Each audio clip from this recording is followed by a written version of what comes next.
আসসালামু আলাইকুম প্রিয় দেশবাসী। আসলে আমি এসব বিষয় নিয়ে কথা বলতে চাই না, তারপরও বলতে হয়, কেননা এগুলো তো আমরা ভুক্তভোগী।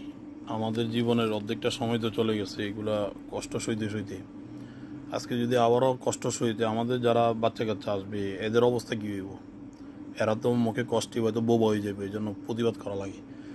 বাংলাদেশের যে কয়েকটা সমস্যা, এই সমস্যার পিছনে মূল কারণ হচ্ছে আমাদের এই দেশের যেই সরকারি কর্মকর্তাগুলা, তারা যে ঘুষ বাণিজ্যের সাথে জড়িত হয়ে গেছে, যার কারণে আমাদের জনসাধারণেরা তার হক, তার ন্যায্য অধিকার ফিরে পায় না। কারণ যখন ঘুষ খাইবেন তখন তো অন্যায় কাজটাই তো আপনার ন্যায় হয়ে যায়, যে সে কোনো অন্যায়ই করে না। কারণ পয়সার কাছে যারা বিক্রি হয়ে যায় তখন আর ন্যায় নীতি থাকেনি, তার মানে দেশ ধ্বংস।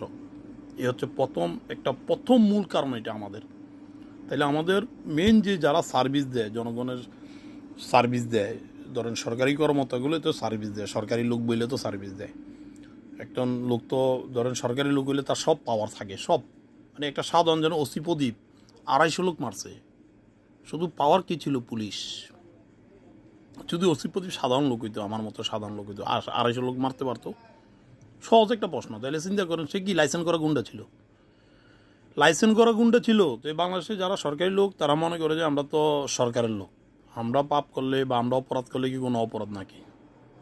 এই জন্য আমি প্রায় সময় বলি যে আমাদের মূল মূল সেক্ট যে যে যে জায়গাটা, আমাদের প্রথম যে জায়গাটা সমস্যা, এটা হচ্ছে যে আমাদের সরকারি কর্মকর্তা যারা আছে তাদেরকে ঘুষ বাণিজ্য থেকে তাদেরকে, তারা যদি কোনো অবস্থায় যাতে অসৎ না হইতে পারে, সৎ থাকে, সৎ, এই জায়গাটাকে আমাদের বরাবর করতে হবে। তাহলে পুরো দেশ ইনশাল্লাহ বরাবর চলে আসবে।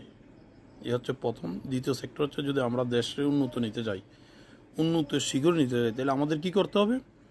লেখাপড়ার প্রযুক্তি আর হচ্ছে আমাদের হাতের টেকনিকের প্রযুক্তি, এগুলো আমাদেরকে বৃদ্ধি করতে হবে, যাতে আমাদের ছেলে সন্তানরা যাতে বেকার না থাকে, যাতে বাইরের দেশে আসা না লাগে, সে যাতে নিজেই কর্ম তৈরি করতে পারে। চায়নাতে প্রত্যেকটা ঘরে ঘরে একটা একটা ফ্যাক্টরি। তাহলে আমার দেশের নাগরিকেরা সারাদিন পরিশ্রম করিয়া সে তার ন্যায্য হক পায় না, তার শ্রমের টাকা পায় না। এই সমস্যাগুলো কে দেখবে? দেখার কেউ আছে? কেউ নাই। তাহলে দ্বিতীয় সমস্যা এটি। 3 নম্বর সমস্যা, আমাদের খাদ্যে ভেজাল। প্রত্যেকটা জায়গায় ভেজাল পরিমাণ খাদ্য, যেখানেই দিবেন। তাহলে মানুষের আপনি মাইরা লাইতেছেন, মানুষের মানে আপনি খাদ্যে ভেজাল দিয়া তাদের রোগ জীবাণু ধরাই দিচ্ছেন। কি মনে করেন তারা আর বাঁচব কী করে? পোকে ধরে গেছে, কীটনাশক ধরে গেছে, মানুষের শরীরে রোগ ধরে গেছে। এই যে বেসিক কয়েকটা সমস্যা, এগুলো যদি ক্লিয়ার করা যায় বাংলাদেশে, তাহলে বাংলাদেশে সিঙ্গাপুরের চেয়ে উপরে চলে যাবে। ভালো থাকবেন, ভালো রাখবেন, চেষ্টা করবেন। এই পৃথিবীটা আপনার না, আমার না, চলে যাব, আমিও চলে যাব।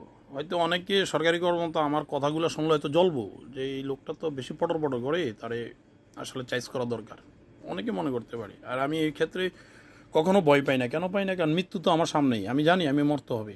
সেই জন্য বেশি বেশি ভিডিও শেয়ার করুন, প্রতিবাদ করবেন। হ্যাঁ, ঘরে বসে থাকেন না, প্রতিবাদ করেন, নাহলে আপনার ছেলে সন্তানরা ভোগ করবে।